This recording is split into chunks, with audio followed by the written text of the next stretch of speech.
They made him stand under the chapel awning while everyone else drifted into warmth. Rain cut small, steady lines down the stone steps. People in silk and cashmere moved past him with umbrellas like glass domes, their laughter thin and rehearsed. James Mitchell held his coat tight, the cheap suit soaked through, shoes squelching, and he thought of how his mother used to smooth the collars of his shirts and tell him, quietly, that dignity began with how you held your shoulders, no matter what you wore. Outside, a man from the funeral home offered him a paper cup of coffee that had gone lukewarm. Inside, the Westbrooks, Patricia with her red lacquered nails, Richard in an old mariner's cologne that made James think of yacht clubs he'd never been to, were arranging plates and brandy in the reception room. Their children, Brandon and Melissa, nodded at one another, amused in the way children of privilege are taught to be amused, sharp, knowing, never sincere. James had married Catherine Mitchell, Catherine Westbrook, after a decade, of being the one who laughed when polite, who learned which holidays came with careful rules. He knew the rules well enough. Do not correct Patricia at dinner. Accept the small handshakes with Richard. Smile while someone else told the story of your family as if you were an amusing footnote. Tonight, the rules had been rewritten for him in the wet stone and the umbrellas. Stand with the grievers, but don't stay for the feast. It should have been simple. Margaret Mitchell, his mother, had been the quiet center of his life, a school custodian for 32 years, a woman with a soft laugh and hands worn by dishwater and elbow grease. She liked crossword puzzles, and she liked to put aside nickels and dimes in a small metal tin that lived under the loose floorboard in her kitchen. When people said she had kept to herself, what they meant was she had kept her dignity and her saving habits away from spectacle. Those who loved her knew the truth. She was careful, persistent, and obstinately private. James had imagined a small service.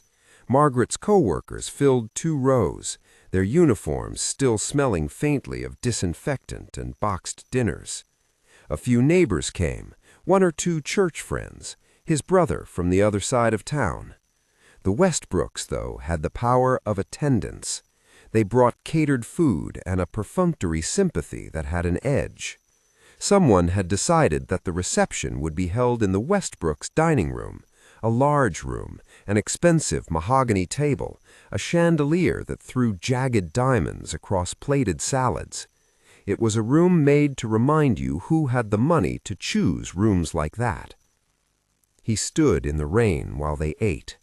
They joked in those low, private tones, jokes James had heard before, little barbs that classified him for the people in the room. They called him modest in the way that means less than. Melissa lifted her chin and said softly, "It's odd, isn't it? She never had anything." A clarifying laugh. Brandon clinked his glass and said something about folks who save pennies, and the laughter settled into the corners like smoke. Catherine hovered between worlds. She had been raised to inherit a life of things. Her face, for a moment, was like a photograph, half explained. James thought of his mother's tin box, of the letters she had kept folded under a false bottom of a dictionary, of the way she had always told stories as if they were small instructions on living. No one could accuse Margaret of flamboyance. If she had wealth, and James felt certain she did not, she had hidden it under the most ordinary gestures. Still, when people called him not one of them, he had learned to breathe through it. You can live a long time without being seen, he told himself, and you can make a life of small, stubborn things. Then Marcus Thornton stood up. Thornton was the sort of man who wore discretion like a tailored suit. He had the gray hair of someone who'd read too many contracts, and the voice of someone who'd learned not to let emotion spoil a sentence. The room quieted. Glasses set down, and a hush fell thick as velvet. "This will be brief," Thornton said. "The family asked me to read the last will and testament of Margaret Ann Mitchell." The Westbrooks exchanged looks that were practiced and precise. Patricia tapped her nail. "She left nothing, surely," she said to no one. It was a sentence that implied both pity and condescension. They had been telling themselves a story about the dead woman all night, that she had been a loyal employee, a frugal woman, nothing more. They had carried the benevolent certainty of their world like a banner. None of them expected the paper to say otherwise. Thornton cleared his throat and read. At first, the numbers sounded like numbers, abstract, far away. Then the air changed, tightened like a tightened drum.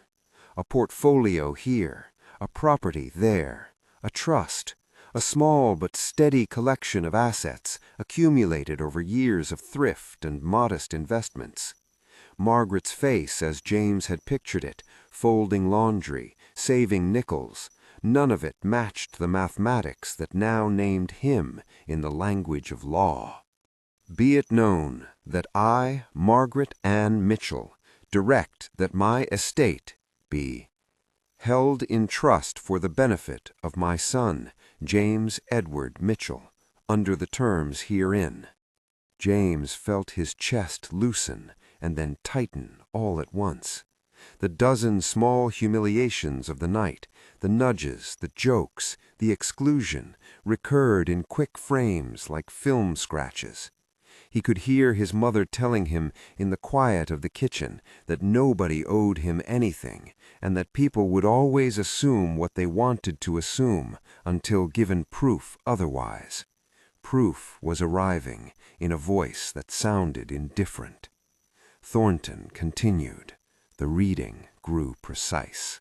The estate included multiple downtown apartments, a small portfolio of stocks, and an investment account that, by every calculation James could not immediately make, totaled enough money to shift the physics of his life. There was also a mention of digital assets in carefully written language, cryptocurrency in small allocations, early purchases recorded in notes that made no sense if you were new to the idea, but read, for someone who studied them, like a school of private goldfish suddenly revealed. The Westbrooks' laughter recoiled into silence. "The estate has trusted me to execute her wishes," Thornton said. "There are conditions attached to the transfer." Silence. The family leaned forward, as if trying to scoop a revelation out of the air. James felt his wet hair cling to his forehead. He had an awful distant sense of watching someone else, yet every word landed as if an instrument were striking his ribs. "1. Thornton said, "James Mitchell must accept the terms laid before him, including the listening and consideration of audio recordings that accompany the estate. 2. The beneficiary shall make a determination within 180 days about his marital status. 3. Certain documents will be released to designated authorities if conditions are not met." Nobody laughed then. The room had rearranged itself around a single cold fact. Margaret had not only left him money, she had left instructions, and those instructions carried teeth. "What recordings?" Patricia demanded, sharp as a snapped twig. Her voice was thin at the edges. "What does that even mean?" Thornton looked at her like you look at a person who has just mistaken the map for the territory. He said, "She left audio files, conversations, messages, whatever she preserved. They are part of the estate and are to be listened to by the beneficiary. Those files are to remain sealed until delivered to him." Catherine's hand found James's briefly. It was not a grasp of comfort, but of tether. Her fingers left warmth and uncertainty all at once. Her jaw had knotted, caught between relief and something else. James realized how little he knew about the woman he'd married. In those private seconds, he counted the ways her complicity had been present. Small silences when jokes were made, a nod at a barb that landed at his expense. He thought of Sunday dinners where she seemed to belong to another language, one he had only ever practiced on the edges. Thornton set a small leather case on the table. It was modest and intentionally unassuming, like the woman it was connected to. Inside were 3 thumb drives and a paper key with a password. His voice was composed, but the room had become a theater of unguarded faces. "By her directive," Thornton said, "I deliver these to James Mitchell. There are instructions in the will for certain actions he may take based on the content of these recordings. The estate is sizable, but bound by the terms she has set forth. Failure to adhere to these terms will trigger alternate disbursements and release of certain information to government authorities." There were gasps then, soft, disbelieving, frantic ones. Patricia pressed her hand to her throat as if a small bird had hit a window. Richard's face went colorless and then red. Melissa muttered something about a mistake, and Brandon swore softly under his breath. Catherine's lips trembled. James found himself standing while people whispered, eyes pitched toward him, either as accusation or incredulous invitation. Someone asked, barely able to keep a civilized tone, "What kind of recordings?" Thornton, who had sat through many human follies, which is what estate work often reduced to, spoke with the clipped authority of the procedural. "Mrs. Mitchell documented certain interactions over the years. They are to be used by the beneficiary in the manner specified. Beyond that, I cannot speak. It is her last will." For a moment, the Westbrooks resumed the performances they knew how to perform, grief, propriety, but now their makeup had shifted. It was as if someone had cut the strings on a marionette's arm. The gestures no longer matched the tune. James took the case with hands that surprised him for their steadiness. The thumb drives were light. The paper key smelled faintly of ink and lavender. He felt suddenly like a receiver of a responsibility he had not asked for and had not even imagined. Margaret had been careful enough to hide a life of small investments, of property bought in neighborhoods others dismissed, of pennies invested into places that later became worth more than anyone had believed. She had done it quietly, and she had left a map for how those quiet things should be used after she was gone. Outside, the rain stopped while the room continued to buzz. Someone handed James a napkin. Someone else murmured, "How could she have—" and then corrected, as if apologizing to the room rather than to him. "Well, who are we to know other people's private matters?" "I need a moment," James said, because the room demanded it. Thornton offered condolences and shook his hand in a way that was professional and not intimate. Catherine stayed near him, and for once she looked like someone trying to find a language that might fit. "If this story is hitting you," a quiet thought, less a voice and more a practical wind, said, "a simple thing helps us keep bringing them to people who need them, alike." The sentence floated up, not from any of the people in the room, but as a direction the world gives now when tales like these unfold in public. James blinked, surprised at the oddness of thinking about strangers and their small digital signals amid a private upheaval. He pushed the impulse away. The moment clung to him, dignity in the rain, the leather of the case, his mother's voice in memory. He left in the wet dark with the drives in his pocket. The Westbrooks car doors clicked shut like a chorus line. Passenger windows were steamed from the heated breath of privilege. The house lights glowed behind lace curtains as if the world inside had not been cleaved by the words read aloud. James folded his collar against the leftover drizzle and drove the long way to his mother's small apartment, the one bedroom where the floorboard had been loose for as long as he could remember.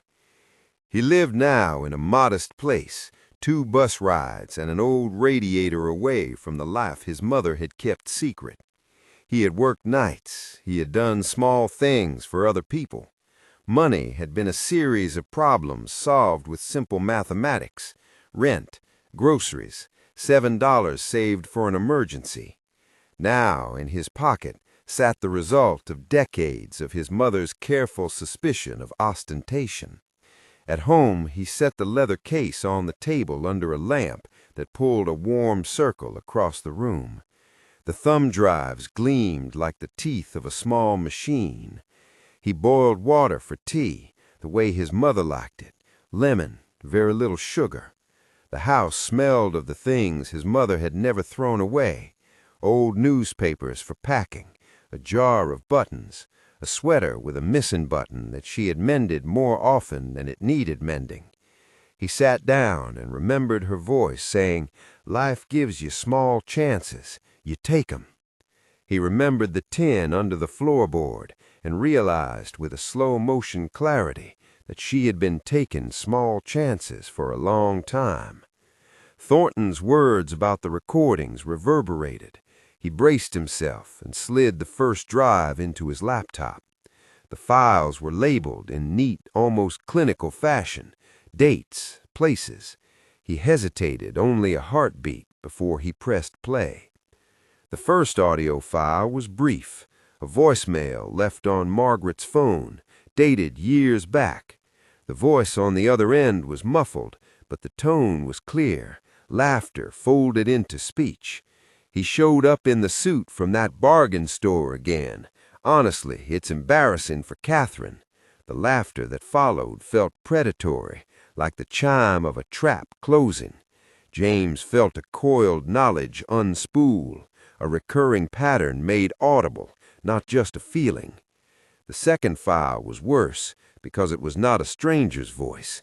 It was Melissa, clipped and amused, recorded laughing as someone recited a story about James's difficulty with a social event.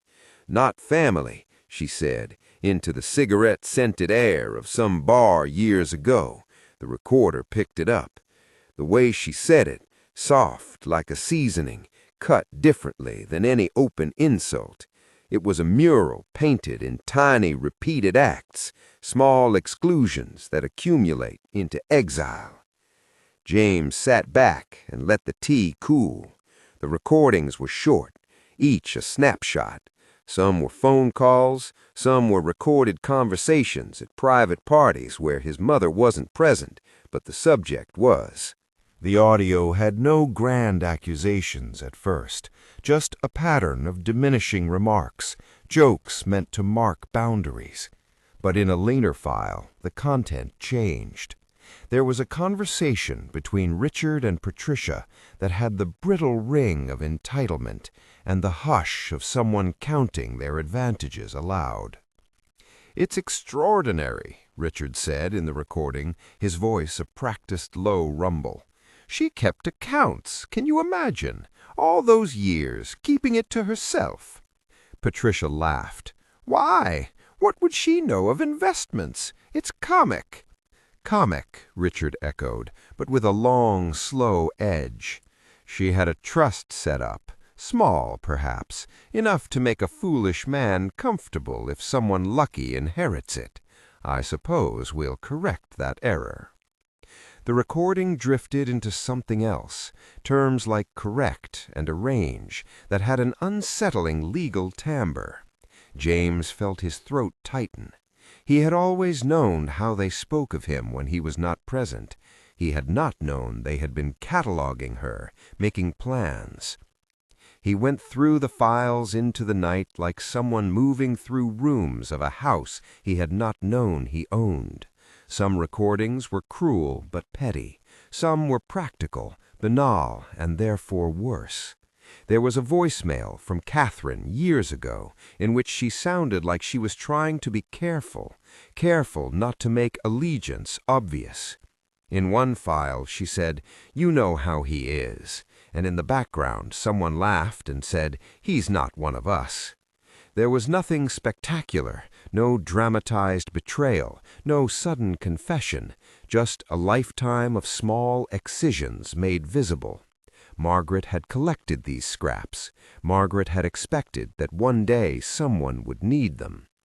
Then came a file that stopped him cold. It was not about jokes at his expense. It was a recording from a dinner where two men, voices he did not immediately identify, discussed numbers in a way that had the quiet of confidential business. "We've been shifting funds into those properties in the North End. Nobody's watching there. We set them up as LLCs. It's clean on paper. Plus the deductibles on that charity event. We write off a lot. Rachel likes the press." James leaned forward. Margaret's soft pen marks had become the exact opposite of what he had expected. The words suggested not only private jibes, but possible misrepresentation of charitable giving, the kind of accountant speak that sends thrills through investigators. The voice paused, and then with a careless candor continued. "No one questions these things when the names are clean. The auditors don't dig. It's a theater. We play the show." James's hand closed on the arm of his chair. The room seemed to tilt. These were not jokes about him. These were a map of behavior that, if anything, suggested there were consequences available beyond humiliation. Margaret had not only saved, she had documented the people who had made their fortunes look cleaner than they were. She had left evidence without drama, with the quiet patience of someone who knew the value of a taped phrase. He sat there as dawn leaned toward the window, watching a small light drag across the floor. The drives hummed with material that could unmoor an entire room of people. He thought of his mother's thrift, of her patient, her resilient thrift, and realized that her secrecy had not been about hiding from compassion, but about arming future dignity. She had given him not only money, but materials with which to choose how to live. The choice the will required, the marital decision, the listening, the possible release of information, was not a trap. It was inheritance as instrument. At some point, fatigue closed his eyes and the recordings blurred into a single, terrible chorus. He dreamt he was back under the chapel awning and that the Westbrooks' laughter had crystallized and turned to glass shards. He woke with the final file still open, a clip that ended mid-sentence and left a punctuation of breathless silence. Outside, a bus sighed on its route, and the city woke without knowing the geometry of what had taken place overnight in a small apartment lit by a single lamp. James held the small leather case in both hands and felt, for the first time, the weight of a decision. He could fold the case back into a drawer and live into this new anonymity with the money quietly, pay off debts, secure a small flat, perhaps fund a scholarship no one would know about. Or he could do what his mother had implicitly asked, listen, decide publicly, and risk the collision of private truths and public consequence. He thought of the faces at the reception, the tiny knife laugh of Melissa, the practiced dismay of Patricia, the polite rage that sits behind sentences like, "She must have made some mistake." He thought of Margaret, who had, it seemed, laid a path like a string of small, deliberate lamps. The day was beginning to push warmth into the panes when James slid the final drive into the port. He slowed the audio, and then, because he could not help himself, he clicked forward to a file that had been labeled only by date and a place, Westbrook Estate. A low voice began to speak, a voice with a cadence James recognized in the clipped, corporate way of men used to being listened to. "And make certain the accounts are separated," the voice said. If James gets suspicious, we present the papers that show everything was done above board. That will be our best defense. Money spent on the foundation will be allowed as charitable deduction. The auditor will see donations and not dig deeper. A clink of glass, laughter like a small blade.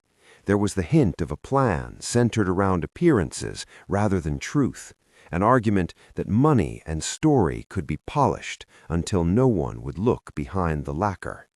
The file stopped abruptly, as if someone had realized aloud that the recorder had captured more than they intended. James sat in the silence and listened to the echo of that clipped sentence, to the implications of it, that Margaret's careful secrecy had found purchase in what she had listened to and recorded, and that those recordings might not just shift social dynamics, but touch the machinery of accountability, audits, inquiries, reputational collapse. He thought of his mother's tin, of small savings becoming leverage. He had never been a man of money. He had been a man of repairs. He fixed engines at a small shop downtown, kept his invoices straight, and liked the simple algebra of hours worked versus wages earned. Now his hands shook slightly. The decision before him was not simply about keeping or letting go. It was about naming a life he did not have the language to predict. Outside the window, a delivery truck groaned past. Someone was sweeping the last of the rain off a stoop 2 doors down. The city moved along, ordinary and bright and indifferent. Inside, James pressed stop and stared at the laptop, like a person trying to read a familiar face in a mirror he had never used. The drives were small, and the burden they carried was so great it made the seams of his simple apartment look thin. He packed the leather case back into his bag as if it were fragile, and left the files playing in his mind, like a film he could not yet project to the world. He knew 2 things with a fierceness that surprised him. His mother had built him a way out of small humiliations, and he had been given a choice that would make his life public in ways he had never imagined. He thought of Catherine, of the way she had stood between worlds, and he thought of what it would mean to confront her with what he had just learned.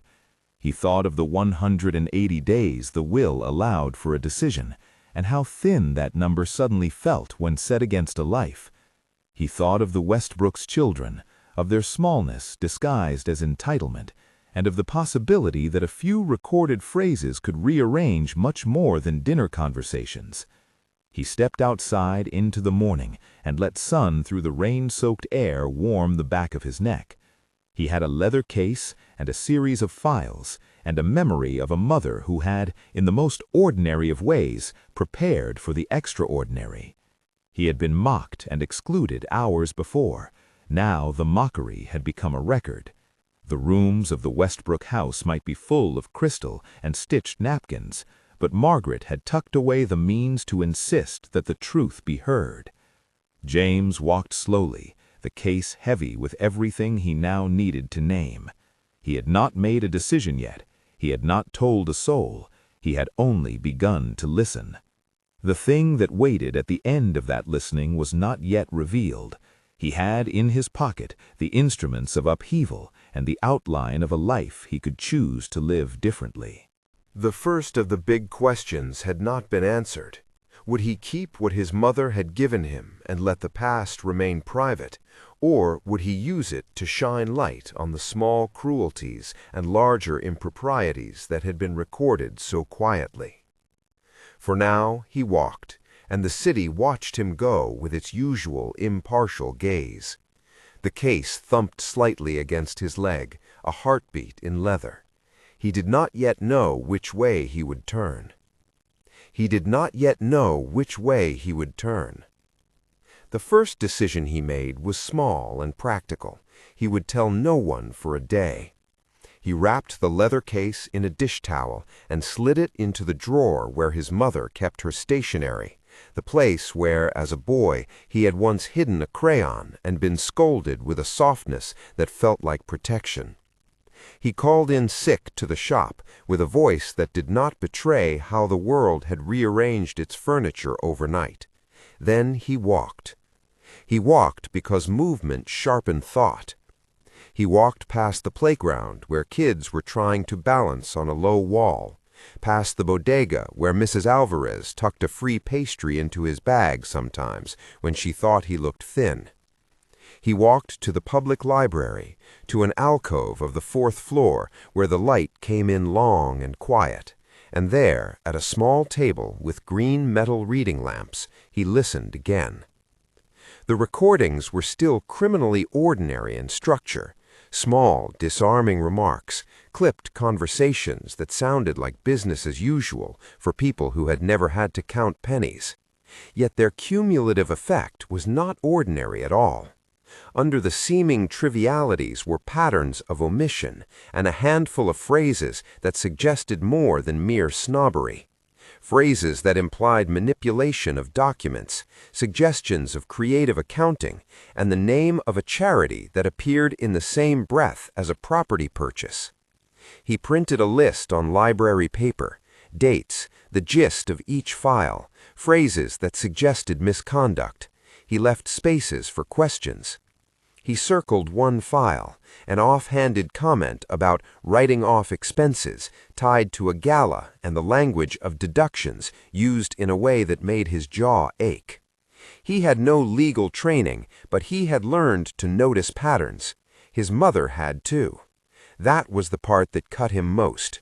She had been careful enough not only to save, but to collect traces of the way others used money to remake a story. When he went back to the apartment, he called Marcus Thornton. The voice that answered was professional, the tone one of neutral competence. "Mr. Mitchell," Thornton said, the formality not meant to keep distance so much as to make a place where facts could live without heat. James told him he'd spent the morning listening.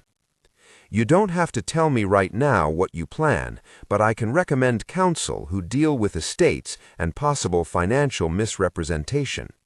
If you are considering turning it over to an investigator, document everything you do." But mainly accountability.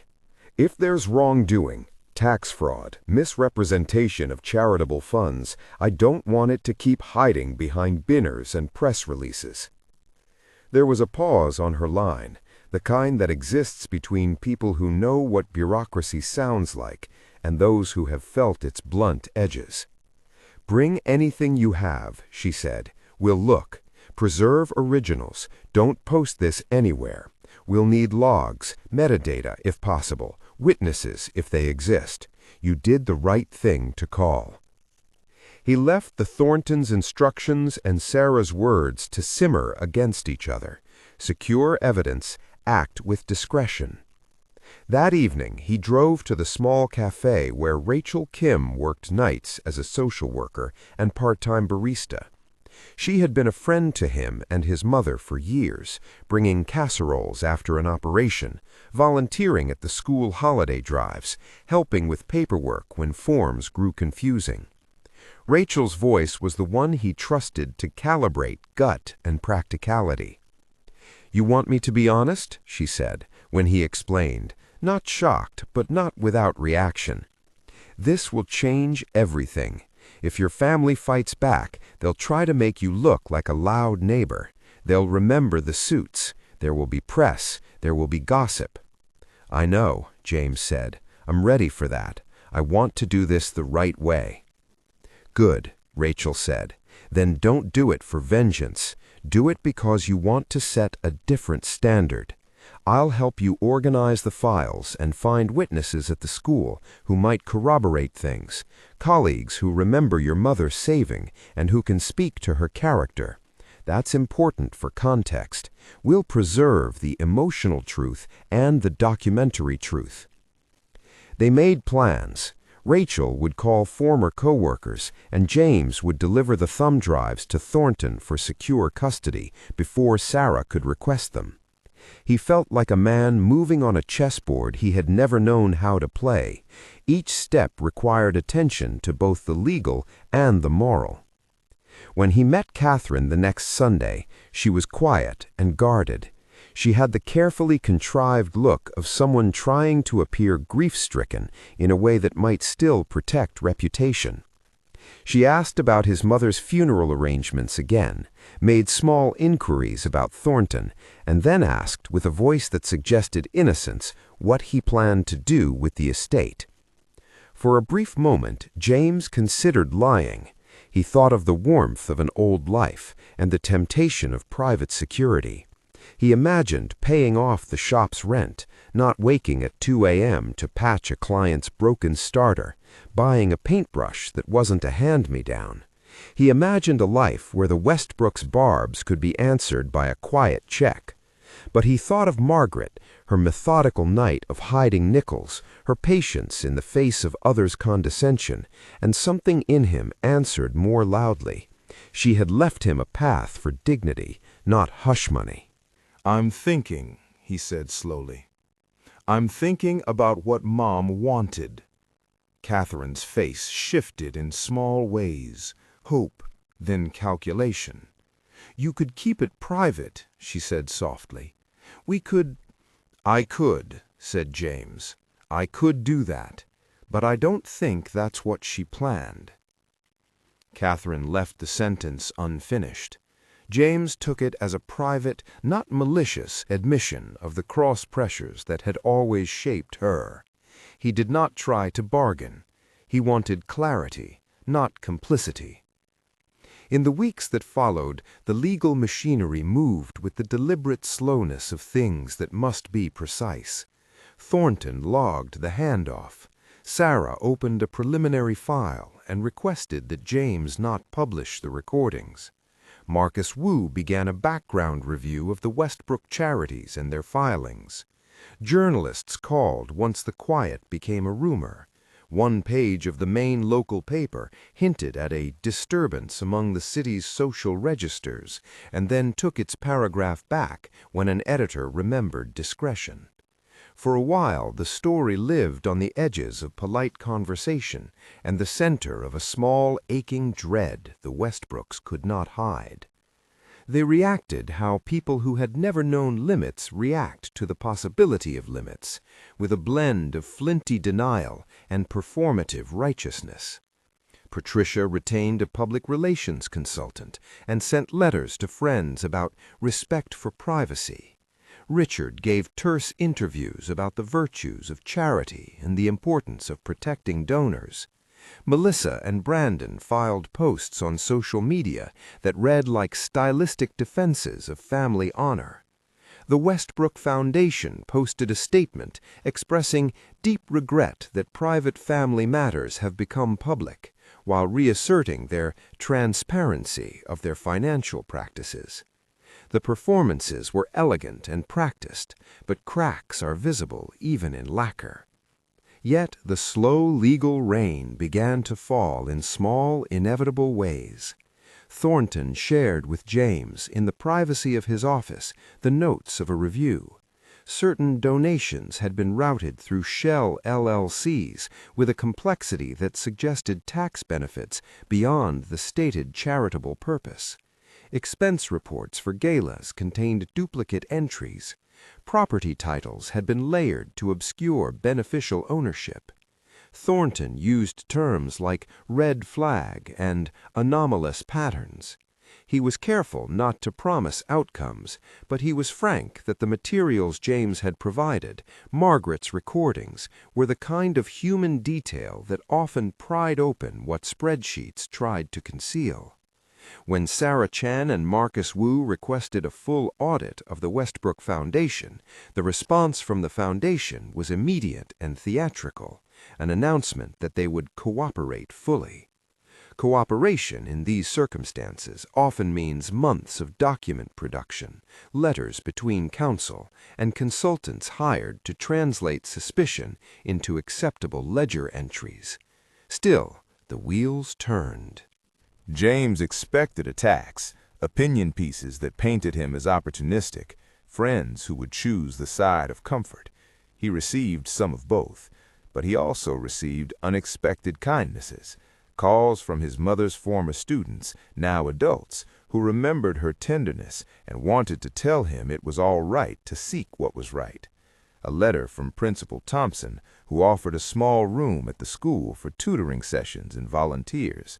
a luncheon invitation from a woman who ran a local nonprofit and insisted he meet the young people they were trying to help. Through it all, the will's central human condition remained present like a breath. He had 180 days to decide on his marital status as it pertained to the trust. There was a practical reality within that clause, a prenuptial, the will implied, or at least a structure that ensured any spouse's claims were considered in relation to the decedent's explicit instructions. The choice the will required was not simply legal, it was moral and personal. It was the point where the public and the private intersected most painfully. James sat with lawyers in rooms that smelled of coffee and legal pads. They explained in patient language what was possible. He could agree to certain trusteeship terms and keep the estate functioning as his mother had outlined. He could dissolve the marital attachment with legal advice to protect his interests, or he could choose to continue the marriage under conditions that would make the Westbrooks beneficiaries in some measure. Each option had consequences beyond money, reputational risk, the terms of shared decision-making, the moral charge of complicity. When he told Catherine the truth, that he intended to make a decision based on accountability, not on security, she reacted as anyone does when something comfortable threatens to pull free. For a few days she retreated into silence, and then she called with a voice that sounded like it was being assembled from two opposite parts. "If I stay," she said, "it's because I love you. But if you choose this publicly, people will assume I knew. I don't want to be dragged." "You can decide for yourself," James said, "but you should know what the recordings show. I'm not trying to punish you. I want the truth to be considered." "You want my life upended," she whispered. "Is that what she wanted?" "No, I don't think she wanted us to be punished. She wanted the truth to be able to breathe. She wanted choices. She wanted us to be told what was. She gave me that." Catherine stopped speaking for a long time. When she finally did, it was with the brittle resignation of someone who had been raised to keep certain assumptions smooth. "If you decide to go forward, I will do what I need to do," she said. The legal dance continued. Thornton advised caution. Sarah encouraged transparency to the investigative arm while warning that premature public statements could backfire. Marcus Wu suggested that criminal counts, if any, would hinge on proving intent and knowledge. He asked James for patience and for careful cooperation with the auditors. None of them painted a picture of instant vindication. They offered, instead, a slow and procedural belief that truth, where it existed, could be unearthed. Meanwhile, James made another set of decisions that were at once practical and symbolic. He bought a small one-bedroom apartment in a block that had once been out of reach, but with his mother's assets now accessible in trust, felt within a practical grasp. He did not let the purchase be flashy. He negotiated through Thornton's recommended financial advisor, set up an emergency fund, and paid off his mother's small outstanding debts at the hardware store and the unpaid lunch invoices with a careful hand. He refused offers from publicists and financial parasites who smelled story and money. He wanted a measured life, not an advert. Then he made the choice that felt most like honoring his mother. He began to put together a charitable vehicle that would reflect what Margaret had cared about: education, small jobs, dignity. Thornton had reminded him that his mother's directives included language about benefiting community youth and preserving dignity for those overlooked. The will had been disparately formal and strangely intimate in its specificity. It felt right to build on that. James reached out to Principal Thompson and Rachel. He told them he wanted to create a small fund that would pay tutors, buy supplies, and create emergency grants for students who might otherwise slip through the cracks. He named the fund quietly at first, Margaret's Promise. He did not want an ostentatious building or a gala. He wanted a modest endowment that could be used each year to place tutors in after-school programs and to provide housing stipends for graduating seniors with no family support. He insisted that the program be transparent and accountable. He insisted that the governance include people from the community, not just donors with names on plaques. Rachel organized volunteer tutors. Maria Rodriguez, now a graduate of the very school who had once benefited from a one-time lunchbox donation James's mother had arranged, agreed to run the tutoring cohorts. Principal Thompson allowed them to use a classroom on weekday evenings and, when pressed by well-meaning donors, refused to be swayed by promises of naming rights. "If you want to honor your mom," he said in a small meeting, "do it by paying tutors and keeping the kids in the room." The first sessions were small and clumsy in the loveliest ways. James stood at the back of the room the first night and watched teenagers who had been told in different languages that school was a game of survival, not a path. He taught practical skills, financial literacy in tight language, how to budget a first check, how to read a lease, and what to watch for in a job contract.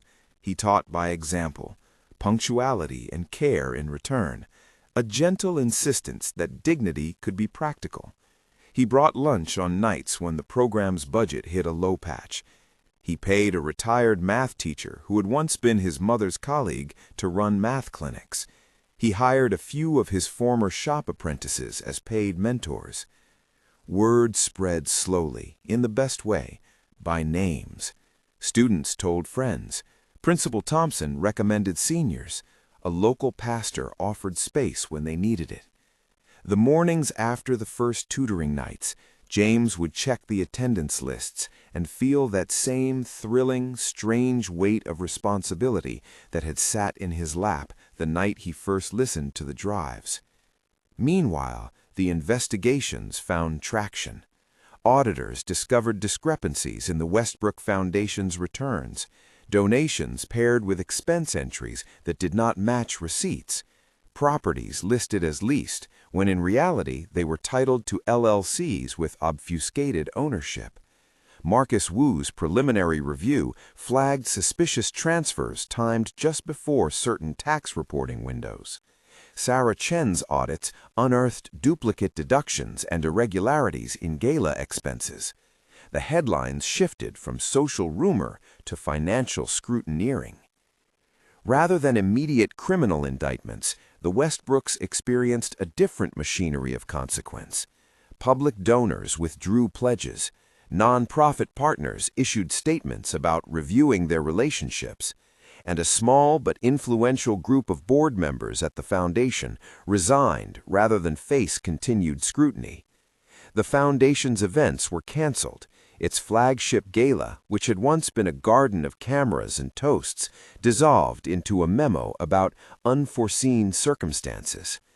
The fund they had relied on to purchase naming rights for a wing at a hospital was suddenly frozen by the board as counsel advised caution. A brokered refinancing collapsed when banks became hesitant. The family's social capital, thin gold thread of access and influence, unraveled faster than their financial instruments.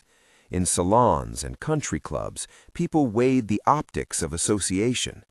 The Westbrooks retained counsel and issued statements about transparency, but public trust proved harder to reconstruct than any balance sheet. They had always depended on a swirl of polite assumptions that their money had the virtue of legitimacy until proven otherwise. The silence Margaret's recordings punctured turned out to be less merciful to their image than any direct accusation could have been. As the pressure built, the Westbrooks' personal responses ranged from petulant deflection to thinly clad humility. Patricia called Thornton twice in a single week with a voice that tried to be both wounded and conciliatory. "We have known the Mitchells for years," she said. "This is unseemly. Is there no way to resolve this without dragging the family through mud?" Thornton reminded her gently that it had been Mrs. Mitchell, not him, who left the instructions. She wanted the truth to be considered, he told Patricia. You can either answer those questions or let the auditors do so. Eventually, under pressure and counsel, the Westbrooks agreed to an internal review while publicly asserting cooperation. Investigators, methodical, patient, questioned patterns and sought corroboration. The recordings were examined by independent forensic audio experts who confirmed basic elements. Dates aligned with phone logs, voices matched to public appearances, and the metadata suggested the recordings had not been doctored in any obvious way. The presence of Margaret's notes and witnesses who recalled her mentioning concerns bolstered the factual canvas. These were not cinematic courtroom scenes with a dramatic verdict delivered at the end of a single episode. The process was procedural and human, full of small griefs and procedural victories. Weeks became months. Some donors returned funds once investigations clarified their risk exposure. Others cut ties permanently. The Foundation's director resigned in a terse memo about personal misconduct incompatible with fiduciary standards, and a few local boards removed the Westbrooks from advisory positions. None of these moves were a dramatic moral reckoning in the sense of retributive climax. Rather, they were the pragmatic consequences of a system in which trust is a currency as fragile as any paper ledger. James watched the cascade with a steady, inward calm. He could have gorged on the kinds of vindication that make for prosperous gossip. He could, for instance, call a press conference and play a montage of the recordings to a hungry microphone. Instead, he chose a quieter course. He cooperated with the auditors. He provided sworn statements to investigators. He declined interviews that would have made the story about him, and, in doing so, preserved the possibility for the narrative to be about what his mother had intended, the people marginally helped, and the structures that could be changed. That choice made some people impatient and others sympathetic. Catherine tried to negotiate privately: money, privacy, a shared future with carefully arranged public silence. James listened. He did not make the decision out of spite. He made it out of clarity. One late autumn afternoon, they sat at the kitchen table that had been mostly hers and mostly his in different years, the space where coffee cups left rings and small notes had once been tucked into drawers. Catherine's hands folded around a mug. She had done what she could to shield herself from the press. There was exhaustion in her face. "If you walk away, what happens to us, to both our lives?" "You can live your life," James said. "You can choose what's right for you. But I can't remain where I'm asked to be silent about what we now know. I won't be part of protecting a pattern that hurt my mother and others." "So this is about dignity," she said, not unkindly. "It's about honesty," he replied, "and about the people who don't have the advantage of being invisible." She looked past him toward the window, where a bus sputtered by. "You're leaving?" He had known for weeks how he would answer. He had been practicing the sentence until it lost its sharp edges and became something like a bridge. "Yes," he said, "I can't be married to a story I can't live with." The separation that followed was neither dramatic nor cruel. It was, by both their accounts, a sad admission of difference. They negotiated with Thornton in council in the way people who have once loved each other respectfully dissolve a life that had been built on assumptions. Catherine signed paperwork, they divided what needed division, they left many things unsaid and others said clearly. There was no televised grand reveal, no vindictive flourish, only the earnest domestic business of disentangling.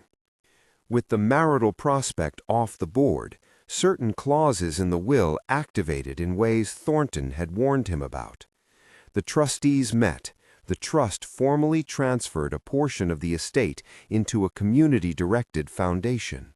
Margaret's instructions had prioritized education. And James was given fiduciary authority consistent with local law and Margaret's wishes. He took a course in nonprofit governance and learned the dull, essential language of bylaws he had never thought he would need to care about: conflict of interest policies, grant cycles, reserve levels. He hired a small staff. He insisted on an independent audit each year. The first grant was small but meaningful: a group of stipends for seniors at his mother's old school to cover college application fees, transportation, and emergency needs. The second grant paid for 6 months of tutoring and mentorship in math and reading. The third, seeded by a modest portion of the estate, became a small microloan program for graduates who wanted to start a trade program or apprenticeship. The foundation's governance was intentionally grassroots. James insisted that its board include educators, community leaders, and a young person who had been through the after-school program. He refused to name a wing after anyone just because a check had been written. He wanted the money to be visible in the lives it changed, not in marble plaques. As the foundation took shape, so did James. The man who had stood under the chapel awning turned into someone who could meet with donors without losing his center. He had not sought the role of public philanthropist, but he found the work itself became its own kind of pulpit.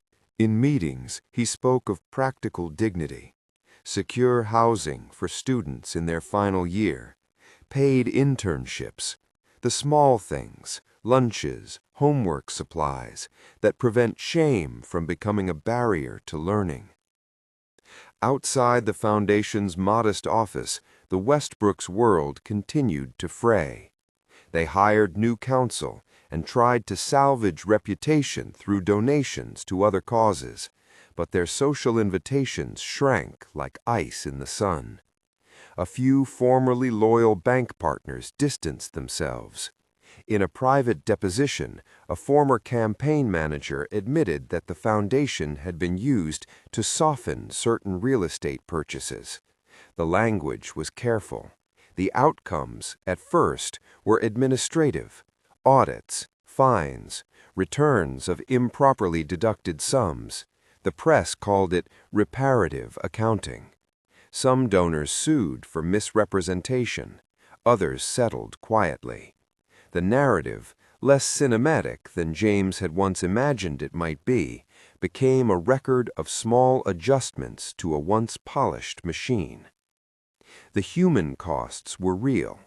A few employees at the foundation lost their jobs in the shakeout. They had been complicit in practices they later described as following orders.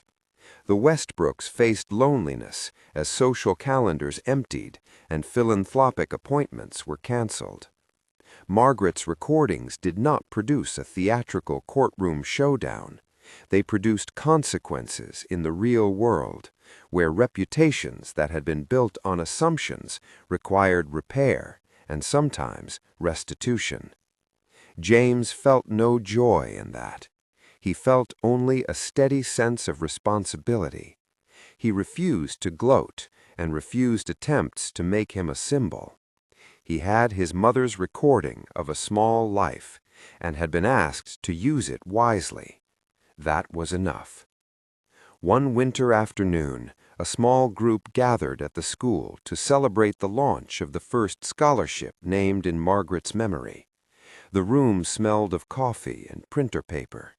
Kids who had been tutored sat with their families.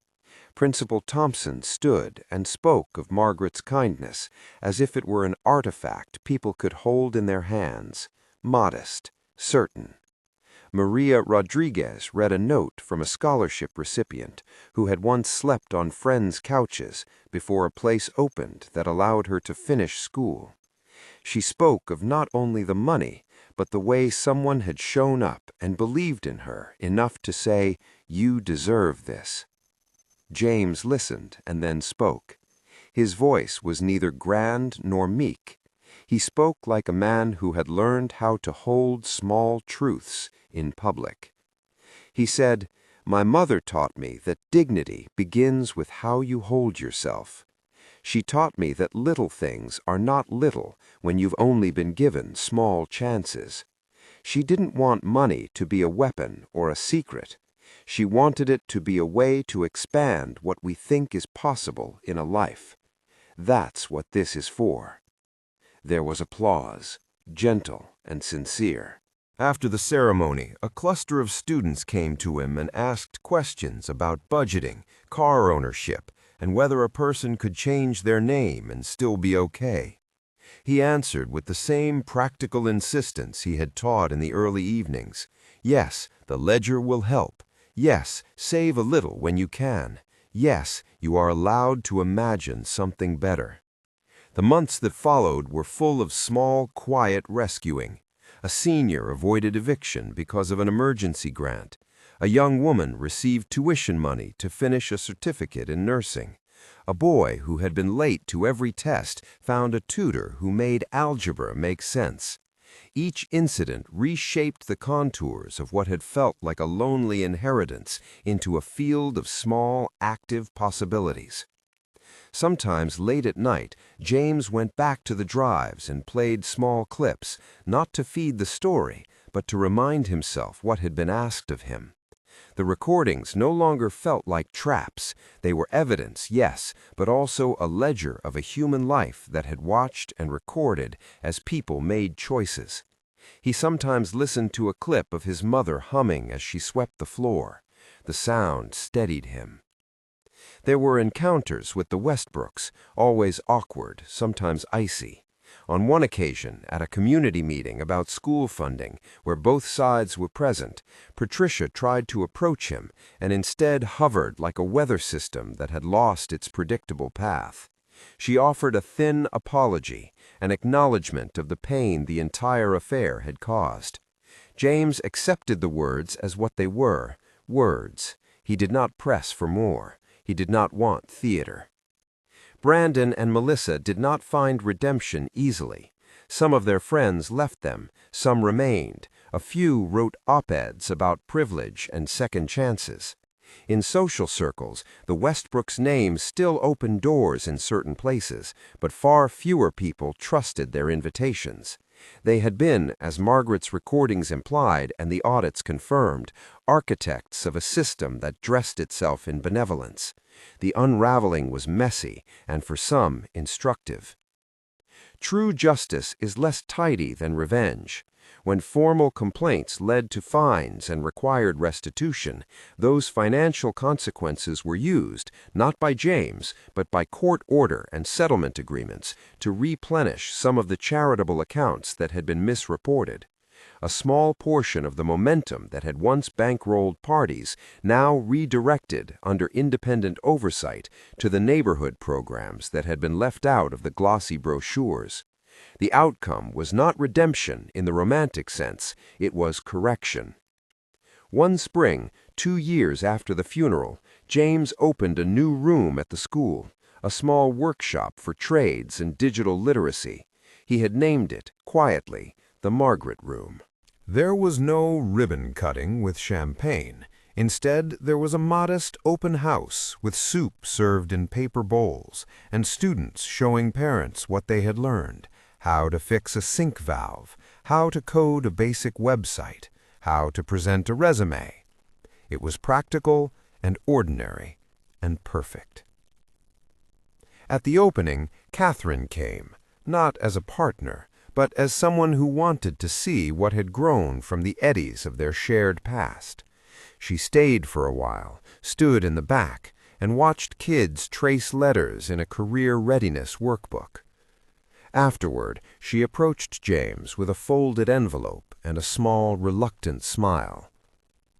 "I wanted to help," she said quietly, "not because of what happened before, but because this is good." James accepted the envelope without looking inside. "Thank you," he said. She did not stay long. When she left, she hugged him for a moment, brief, honest, and he felt in the motion no triumph, only an acknowledgment of pages they had once shared and then turned. More than a year later, a small documentary crew, not the sort that seeks scandal, but the kind that tells community stories, asked to follow a tutoring night. They filmed a teenager explaining how a microloan had allowed him to buy paint for a small business he started, designing sneakers. They filmed Maria running a session with children who sometimes came to the room hungry and left fed and calmer. They filmed James quietly helping a student fill out a job application. The footage was crisp and calm. Its moral center rested not on the Westbrooks' downfall, but on the lives that were being quietly altered. When the documentary aired on a local public channel, people in the neighborhood recognized their faces. A donor who had once balked at a public naming request called and asked to fund another scholarship. An old friend from the hardware store offered to donate tools for the trade class. These were not dramatic wins. They were the accretion of small choices. In quiet moments, James thought about the morality of power. He had been poor by some measures, comfortable in others. He had been the butt of jokes and the subject of gossip.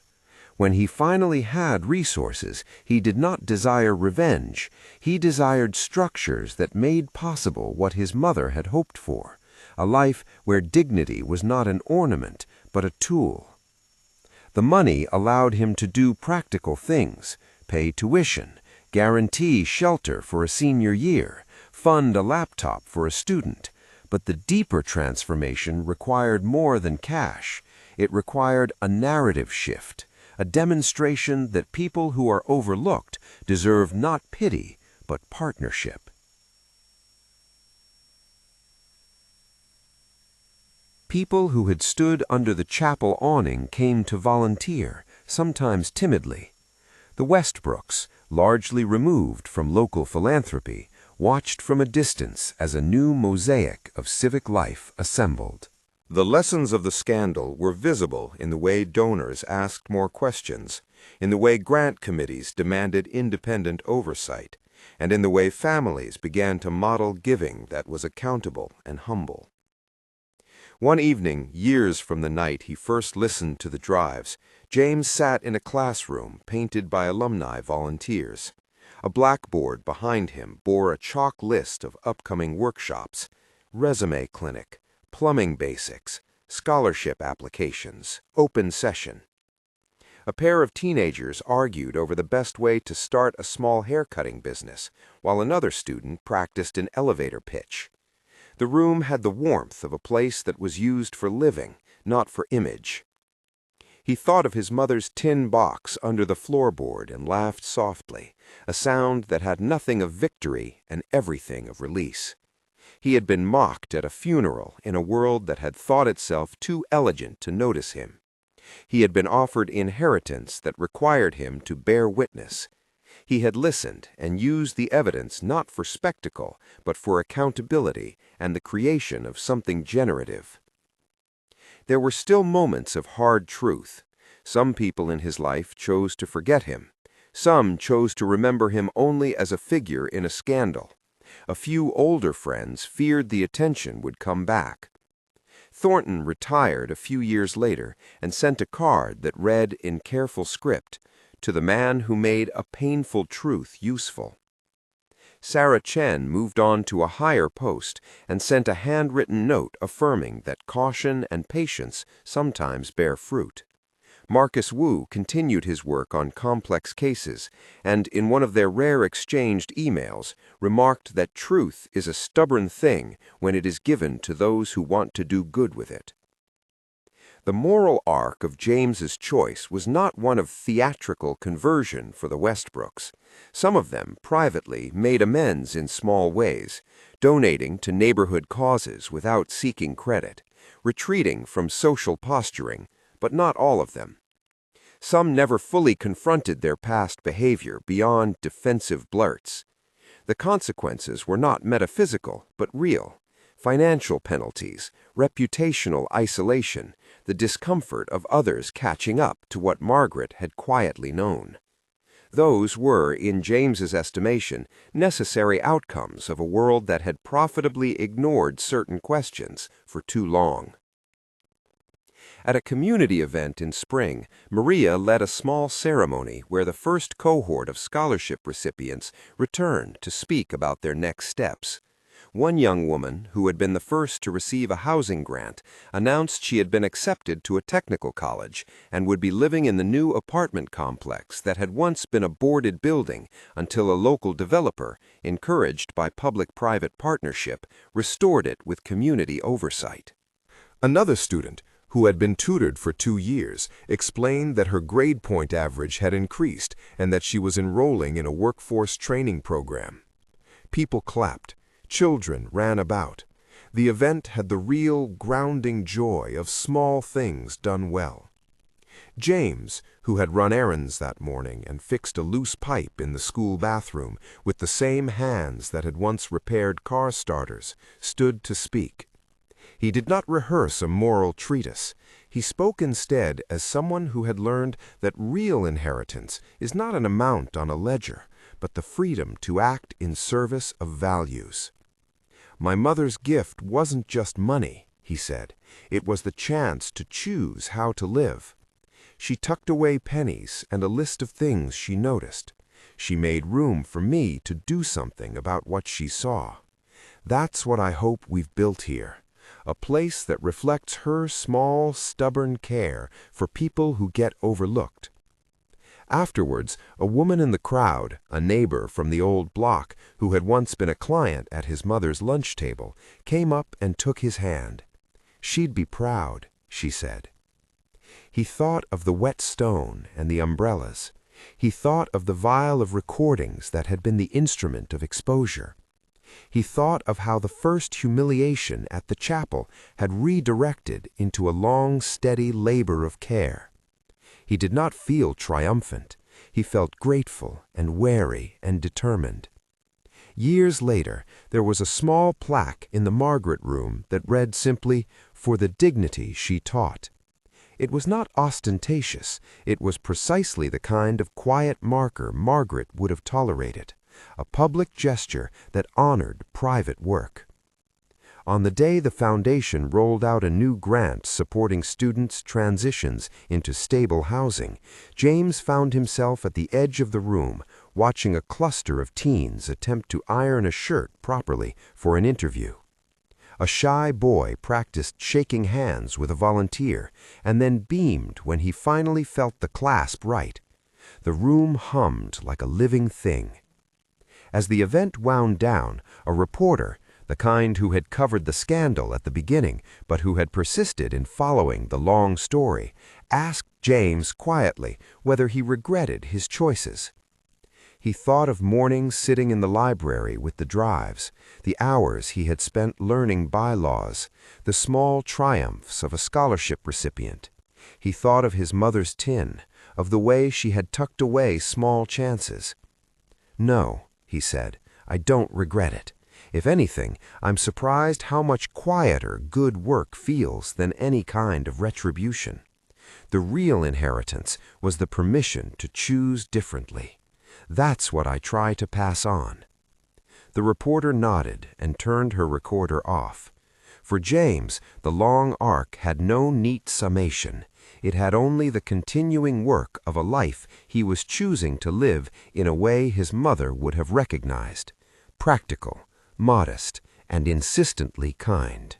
In the end, the photograph that would sit in some small local paper years later was simple. James in a worn jacket, teaching a class of high schoolers how to balance a budget, and behind him a blackboard scrawled with a list of summer internships. The caption read in small type, "From exclusion to stewardship, how one man used a legacy to lift others." It was not a hero's epitaph. It was an ordinary record of ordinary justice. When people asked him what he would have done in that chapel under the rain if the will had named someone else, he would pause. "I can only speak to what I had," he would say. "My mother made a decision. She left an account and recordings and a mandate to listen. I chose to use them to answer the small injustices I knew how to fix." And on some late Sunday, when the school was empty and a light wind moved through the new plantings around the community lot, James sat on the bench and thought of the woman who had for 32 years moved through classrooms and kept things in order. She had been poor by certain measures, wealthy in others, and in her final act decisive in the way that the people who mocked the family never were. She had chosen accountability over silence. He had been mocked that day at her funeral. He had been underestimated and dismissed. But she had left him instruments that turned mockery into testimony and secrecy into accountability. The Westbrooks had lost some of their power. They had also been given the chance to change if they chose. James had not sought a spectacle. He had sought a way to remake dignity into a practice. The foundation kept going. It grew in small, sensible increments. Tutors found work, students found pathways, and the community slowly came to understand that inheritance is less about entitlement than about the ability to plant things that will return a harvest beyond a single lifetime. If you've stayed with this story, if the journey from an awning in a rainstorm to a community classroom moved something in you, consider subscribing for more narratives that examine how quiet courage and steady compassion can redraw lives. And if this story made you think about what dignity means in your own life, share it with someone who might need to hear that a real legacy is the freedom to act. Thank you for staying with James. His mother tucked away more than money. She tucked away a chance. He took it and stubbornly and carefully passed it on.